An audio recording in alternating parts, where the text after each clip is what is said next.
జై శ్రీరామ్. శ్రీమాత్రే నమః. శ్రీ గురుభ్యో నమః. 2024 జూన్ నెల 2వ తారీఖు నుంచి 2024 జూన్ 8వ తారీఖు వరకు ఈ వారంలో ఉన్న గోచర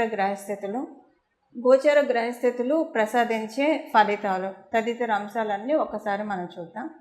ముందుగా గోచర గ్రహస్థితులు.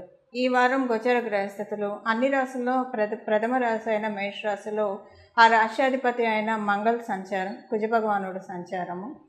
తదుపరి వృషభ రాశిలో గురు భగవానుడు, రవి, బుధ, గురు, శుక్ర 4 గ్రహ దేవతల సంచారం వృషభ రాశిలో చోటు చేసుకుంటూ ఉంది. కన్యా రాశిలో కేతుగ్రహ సంచారము, కుంభరాశిలో స్వస్థానగతుడైన శనీశ్వరుడు సంచారం, అలాగే మీనరాశిలో రాహుదేవుని సంచారం.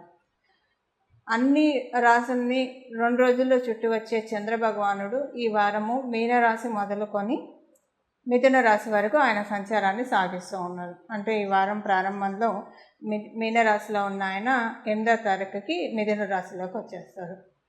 ఈ వారం ఉన్న ఈ గోచర గ్రహస్థితుల్లో ఒక ప్రత్యేక అంశం ఉంది. ఆ ప్రత్యేక అంశం ఏంటి, ఎలాంటి ఇంపాక్ట్ ఉంటుంది, ఇది చూసి అప్పుడు మనం రాశుల వారీగా ఏ రాశుల వారికి ఎలాంటి ఫలితాలు ఉంటాయి అన్న విషయాన్ని, మరియు దానికి తగ్గ పరిహారాలు ఏం చేసుకోవాలి, ఇవన్నీ మనం ఒకసారి చూద్దాం.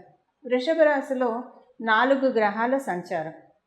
వృషభ రాశ్యాధిపతి అయిన శుక్రుడి సంచారము, గురుని సంచారము, బుధుని సంచారము, సూర్యనారాయణమూర్తి సంచారం. ఈ 4 గ్రహాల సంచారము, ఈ 4 గ్రహాలు ఏకకాలంలో కాలపురుషుడు కుండలిలో అష్టమ రాశి అయిన వృశ్చిక రాశి మీద దృష్టి పెట్టాయి. అంటే సప్తమ దృష్టితో వృశ్చిక రాశిని చూస్తుంది. మనం మేషరాశి నుంచి కాలపురుషుడు కుండలిలో నుంచి మనం చూసుకుంటే వృశ్చిక రాశి అష్టమ రాశి అవుతుంది. ఈ వారం ఉన్న గోచార గ్రహస్థితులు ఈ చతుర్గ్రహ కూటమి చాలా విశేషమైనది, శుభప్రదమైనది కూడా శుభప్రదమైనదిగా కూడా మనం ఇక్కడ పరిగణించాలి. దానికి కారణం ఏంటంటే, శుభప్రదం అవడానికి కారణము దేవగురువు, రాక్షస గురువులు వీళ్ళిద్దరూ కలిసి ఒకే రాశిలో శుక్రాచార్యుల వారి రాశిలో కలిసి ఉండడము ఒకటి. బుధుడు ఎప్పుడైనా శుభులతో కూడితే ఆయన బుధుడు కూడా శుభుడే అవుతాడు. అందువల్ల 3 శుభగ్రహాలు. సూర్యనారాయణమూర్తి తటస్థంగా వ్యవహరిస్తాడు ఈ రాశిలో. అయితే ఇక్కడ ఫైనాన్షియల్ ట్రాన్స్ఫర్మేషన్స్ కొన్ని విషయాల్లో చాలామందికి చోటు చేసుకోబోతుంది, ద్వాదశ రాశుల వారికి కూడా. అయితే ఎప్పుడైనా సరే ఇది మీ జన్మజాతకం కనుక బాగా సపోర్టింగ్గా ఉంటే మీరు ఈ ఫైనాన్షియల్ ఆర్థిక స్థితిగతుల్లో మార్పులు ఈ వారంలోనే చూడవచ్చు. ఒకవేళ మీ జన్మజాతకం కనుక సపోర్టింగ్గా లేకపోయినా సరే గోచారం ఫలాన్ని ప్రసాదిస్తూ ఉంది కాబట్టి కమింగ్ 6 monthsలో ఎనీ టైం మీరు ఫైనాన్షియల్ ట్రాన్స్ఫర్మేషన్, ఆర్థికపరమైన మార్పులు చూస్తారు. ఇక్కడ మనం తెలుసుకోవాల్సిన విషయం ఒకటి, 12 రాశుల వారికి కూడా ఆర్థిక పరంగా ప్లస్సే జరుగుతుంది. ఎందుకంటే కాలపురుషుడు కుండలిలో ద్వితీయ రాశిలో వారి సంచారము వృశ్చిక రాశి మీద దృష్టి పెట్టడం వల్ల ఫైనాన్షియల్ ఆర్థిక స్థితిగతుల్లో మంచి మార్పులు ద్వాదశ రాశుల వారికి చోటు చేసుకుంటాయి. ఇందాక నేను చెప్పినట్టు ఒకవేళ మీ జన్మకుండలి ఇప్పుడే బాగా సపోర్టింగ్గా ఉంటే అది ఈ నెలలో చూడొచ్చు, ఈ వారంలో చూడొచ్చు. సపోర్టింగ్గా లేకపోయినా గోచారం ప్రసాదిస్తుంది కాబట్టి 6 నెలల్లో ఈ ఫలితాలు మీరు అందుకోవడానికి చక్కని అవకాశం ఉంది. అలాగే ఇక్కడ ఇంకొక విషయం ఏంటంటే, సపోజ్ మీ జన్మకుండలి సహకారంగా లేకపోయినా కూడా 30% ఈ రిజల్ట్స్ మీకు అప్లికేబిలిటీ ఉంటుంది. అంటే ఒక 30% మీకు ఫైనాన్షియల్లో ట్రాన్స్ఫర్మేషన్ ఉంటుంది. మీ జన్మకుండలి బాగుంది, ఇప్పుడు గోచారంలో కూడా బాగుందంటే ఇది ఇంకా డబల్ బొనాంజా అవుతుంది. మీ జన్మ స్థితిగతుల్ని, మీ జన్మ జాతకంలో ఉన్న గ్రహాల స్థితిగతులను అనుసరించి ఈ విషయాలు ఆధారపడి ఉంటాయి. అయితే మేజర్ ఇంపాక్ట్ ఏ రాశుల వాళ్ళకి బెనిఫిట్స్ ఉంటాయి అంటే 12 రాశుల వారికి ఇది బెనిఫిట్ అయినా సరే కొంచెం ఒక 10%, 30% బోనస్ బఫర్ కొన్ని రాశుల వాళ్ళకి డెఫినెట్గా ఉంటుంది. కాబట్టి ఆ రాశులు ఏంటో మనం చూద్దాం. మొదటగా ఈ సంచారం చోటు చేసుకోబోతోంది వృషభ రాశిలో కాబట్టి వృషభ రాశి వాళ్ళకి డెఫినెట్గా ఇది ప్లస్ అవుతుంది. తులారాశి వాళ్ళకి ఈ సంచారం ప్లస్ అవుతుంది. వృశ్చిక రాశి వాళ్ళకి ఈ సంచారం చాలా ప్లస్ అవుతుంది. మకర కుంభరాశుల వాళ్ళకి ఇది చాలా ప్లస్ అవుతుంది. అందరికంటే ఎక్కువ లబ్ధి పొందేది కర్కాటక రాశి వాళ్ళు. కర్కాటక రాశి తర్వాత నెక్స్ట్ ప్లేస్ అంటే వృషభ రాశి వాళ్ళనే చెప్పాలి. ఎందుకు కర్కాటక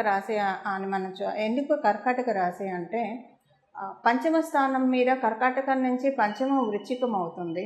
ఇక్కడ లాభంలో 4 గ్రహాల సంచారం, చాలా మంచి గుడ్ టైం కర్కాటక రాశి మరియు కర్కాటక లగ్నంలో పుట్టిన వాళ్ళకి కూడా, అంటే ఒకవేళ మీరు కర్కాటక లగ్నం కాకపోయినా కర్కాటక రాశి అయినా, కర్కాటక లగ్నంలో పుట్టి కర్కాటక రాశి కాకపోయినా ఈ ఫలితాలు మీకు వర్తిస్తాయి. ఇది చాలా మంచి ట్రాన్స్ఫర్మేషన్ ఫైనాన్షియల్గా. ఒకవేళ ఇప్పుడు నేను ఇందాక చెప్పినట్టు మీ జన్మ స్థితిగతులను అనుసరించి బాగా ఉంటే వెంటనే మీకు చూస్తారు, లేకపోయినా కమింగ్ 6 monthsలో డెఫినెట్గా మంచి ఫైనాన్షియల్ ట్రాన్స్ఫర్మేషన్స్ చూస్తారు. ఇక్కడ ఒక చిన్న ఇదేంటంటే గమనించాల్సిన అంశం ఏంటంటే, మీ జన్మజాతకం అసలు ఇప్పుడు బాగోనే లేదనుకోండి, అప్పుడు ఇది మీకు ఒక 40% అయితే అప్లికేబిలిటీ ఉంటుంది, 100% అయితే. ఎందుకంటే అక్కడ మీ జన్మజాతకం బాగోలేదు అన్నదాన్ని బాగుపరిచే విధంగా మీకు ఈ యోగం ఉపయోగపడుతుంది. అక్కడ బాగుపరచడానికి ఎనర్జీస్ వెళ్తున్నాయి కాబట్టి కొంత ఒక 40% మీరు తీసుకోగలుగుతారు. ఇప్పుడు మనం తెలుసుకునే కర్కాటక రాశి వాళ్ళు కావచ్చు, వృషభ, కర్కాటక, తుల, మకర, కుంభ ఈ రాశుల వాళ్ళు కావచ్చు, ఈ లగ్నాల వాళ్ళు కావచ్చు, వీళ్ళందరికీ కూడా మీ జన్మజాతకం సహకరిస్తే చాలా మంచి ట్రాన్సిట్. ఒకవేళ సహకరించకపోయినా బాగోలేదు అన్నదాన్ని రిపేర్ చేస్తుంది. రిపేర్ చేసి కొంత మీకు యోగాన్ని ఇస్తుంది. ఫైనాన్షియల్గా 30% 40% యోగాన్ని ఇస్తుంది. ఇదే పాయింట్ మిగతా రాశుల వాళ్ళకు కూడా అప్లికేబిలిటీ ఉంటుంది. అయితే మరి మిగతా రాశుల వాళ్ళ మాట ఏంటి? మరి మనకి మేషరాశి ఉంది, మిథున రాశి ఉంది, కన్య, మేష, మిథున, కన్య, ధను, మీన ఈ రాశిలో పుట్టిన వాళ్ళకి, ఈ లగ్నాల్లో పుట్టిన వాళ్ళకి, వీళ్ళందరికీ కూడా ఈ గోచారము ఒక 30% అయితే ప్లస్ వస్తుంది, 30% ప్లస్ వస్తుంది. ఒకవేళ మీ జన్మజాతకం బాగా ఉంటే అది ఇంకా బాగా ఉంటుందని మనం తెలుసుకోవాలి. బట్ ఏది ఎలా ఉన్నా సరే ఇప్పుడున్న ఈ చతుర్గ్రహ కూటమి అన్ని రాసుల వాళ్ళకి డెఫినెట్గా ఏదో ఒక ప్లస్ వచ్చేస్తుంది. టైం ఫ్రేము మీ జన్మజాతకాన్ని అనుసరించి ఉంటుంది. అది ఇప్పుడు కమింగ్ 6 months ఈ విషయం మీ జన్మజాతకాన్ని అనుసరించి ఉంటుంది. ఇక మనం విడివిడిగా మీ రాసుల వాళ్ళకి ఈ వారం ఎలా ఉంటుంది, అసలు ఈ చతుర్గ్రహ కూటమి ఎలాంటి ఫలితాన్ని ప్రసాదిస్తుంది, ఇవన్నీ కూడా మనం చక్కగా క్లుప్తంగా మరియు సవివరణంగా కూడా తెలుసుకోవడానికి ప్రయత్నిద్దాం. వృశ్చిక రాశి 7వ స్థానంలో చతుర్గ్రహ కూటమి, మీ రాష్ట్రాధిపతి అయిన మంగళ్ 6వ స్థానంలో సంచారము, చాలా మంచి గ్రహస్థితి. ఇన్నాళ్ళ తర్వాత వృశ్చిక రాశి వాళ్ళు చూడబోతున్నారు, అంటే వృశ్చిక రాశి వాళ్ళు చూడబోతూ ఉన్నారు. ఈ ఇయర్ వృశ్చిక రాశి వాళ్ళకి మామూలుగానే బాగుంది. ఇప్పుడు ఈ నెల నుంచి ఇంకా అది బలపడుతుంది, చాలా స్ట్రాంగ్ అవుతుంది. వివాహకు సంబంధించిన ప్రయత్నాలు, ఏదైనా మీకు వివాహం సెట్ అవ్వకపోతూ ఉంటే ఈ వారం నుంచి గట్టిగా ప్రయత్నాలు చేయండి. వివాహానికి చాలా మంచి అమృతకాలం జరుగుతూ ఉంది వృశ్చిక రాశిలో పుట్టిన వాళ్ళందరికీ కూడా. అందువల్ల అవివాహితులందరూ కూడా మీ ప్రయత్నాలు ముమ్మరం చేస్తే అవన్నీ త్వరితగతిన అవ్వడానికి చాలా చక్కటి అవకాశం ఉంది.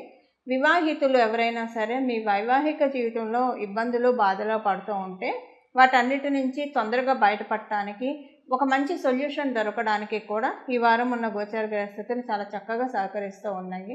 వ్యాపారస్తులకి చాలా మంచి చక్కటి శుభ సమయం. ఉద్యోగస్తులకి, వ్యాపారస్తులకి ఇద్దరికీ కూడా ఈ వారం నుంచి ఏకకాలంలో చాలా చక్కటి శుభ సమయం చెప్పడంలో ఎలాంటి సందేహం లేదు. కాంపిటేటివ్ సక్సెస్ చాలా బాగా ఉంది. కాంపిటేటివ్ ఎగ్జామ్స్ రాయాలనుకున్న వాళ్ళకి, గవర్నమెంట్ ఉద్యోగం కోసం ప్రయత్నించాలనుకున్న వాళ్ళకి ఇప్పుడు చాలా మంచి శుభ సమయం. గవర్నమెంట్ ఉద్యోగస్తులు, గవర్నమెంట్ కాంట్రాక్ట్ చేసే వాళ్ళందరూ కూడా వృశ్చిక రాశిలో ఎవరైతే ఉన్నారో వాళ్ళందరికీ కూడా ఈ వారం నుంచి శుభ గడియలు, శుభదుందువి చక్కగా మోగుతూ ఉంది. చాలా మంచి శుభశకునాలు చూస్తారు. మీకే అర్థమవుతుంది అబ్బా చాలా చక్కటి శుభశకునం. మంచి గాలి వీచడము, మంచి మాటలు వినడము, లేదా ఒక మంచి కళ రావడము, లేదా మీరు వెళ్ళేప్పుడు ఆనందంగా ఏదన్నా వినడము, చూడడము, మీకు అనిపించడము, ఇలాంటివన్నీ శుభ సంకేతాలుగా పరిగణింపబడతాయి.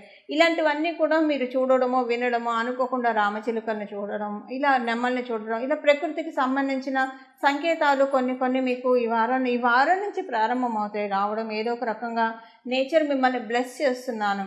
ఎందుకంటే విశ్వానికి ఎప్పుడూ కూడా, దైవానికి విశ్వానికి ఒక చక్కటి సంస్కారం, మేనర్స్ అని చెప్పచ్చు. ఎందుకంటే మంచి చేసినా మనకి ఇండికేట్ చేస్తే, ముందు నుంచో మనకి ఇండికేట్ చేస్తూ ఉంటాయి, చెడు చేసినా ఇండికేట్ చేస్తాయి. చెడు అంటే మంచి చెడు అనేది మన కర్మ ఫలితాన్ని బట్టి ఆధారపడి ఉంటుంది. సో చెడుకు ముందు ఇండికేషన్స్ వస్తాయి.